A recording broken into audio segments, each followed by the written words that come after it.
داستان نسوح، کارگر حمام زنانه. نسوح مردی بود که سالها با چهره و صدایی زنانه در حمام زنان کار می‌کرد و راز مرد بودنش را از همه پنهان نگه داشته بود. او دلاک و کیسه کش ماهری بود و آوازه تمیزکاری و زرنگیش تا دربار شاه نیز رسیده بود. اما در پس این ظاهر آراسته زندگیش بر پایه فریب و گناه بنا شده بود. بارها توبه کرده بود، اما هر بار پیمان خود را شکسته بود.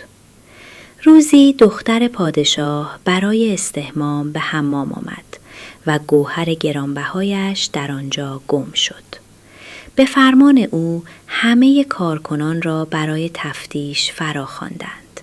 هنگامی که نوبت به نسوح رسید، ترس رسوایی بر جانش افتاد. گریخت و همین گریزش بر سوء زنها افزود. سرانجام در خزینه پنهان شد، اما وقتی دید راه گریزی نیست، با دلی شکسته رو به خدا آورد و از ژرفای جان توبه کرد. پروردگارا، این بار مرا بپوشان و یاریم کن که دیگر به گناه باز نگردم. در همان لحظه فریادی از بیرون برخاست که گوهر پیدا شده است. مأموران دست از او برداشتند و نسوح که نجات خود را لطف الهی می‌دید، این بار بر توبه‌اش استوار ماند. کار را رها کرد. اموال ناپاکش را میان نیازمندان بخشید و شهر را ترک گفت. در کوهی دوردست به عبادت و ریاضت پرداخت تا گذشته خود را جبران کند. شبی در خواب شنید که باید چنان توبه کند که اثر گناه از تنش نیز زدوده شود. پس به سختی کار کرد و رنج برد. در همان کوه نیشی یافت و از آن نگهداری کرد. میش زاد و از شیرش گذران زندگی می کرد. روزی کاروانی گم شده و تشنه به او رسید.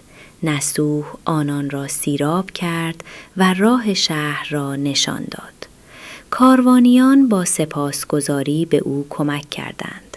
اندک اندک در آنجا آبادی کوچکی پدید آمد و مردم به دورش جمع شدند. خبر تدبیر و پارسایی او به گوش شاه رسید. شاه برای دیدارش رهسپار شد، اما در همانجا اجلش فرا رسید. چون فرزندی نداشت، بزرگان کشور نسوح را که مردی عادل و پرهیزگار می شناختند به پادشاهی برگزیدند. نسوح با عدالت حکومت کرد و با دختر پادشاه ازدواج نمود.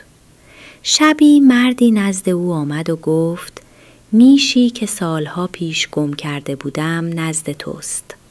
نسوح پذیرفت و گفت: هرچه از آن بهره برده حق اوست و حتی آماده شد نیمی از داراییش را نیز ببخشد. آن مرد گفت: ما نه شبانیم و نه این میش از آن ماست. ما فرشتگانی هستیم که برای آزمودنت آمدیم. این نعمتها پاداش توبه راستین توست. و ناپدید شدند. و چنین بود که نسوح که روزی در آستانه رسوایی بود، به برکت توبه‌ای صادقانه به عزت و عدالت رسید.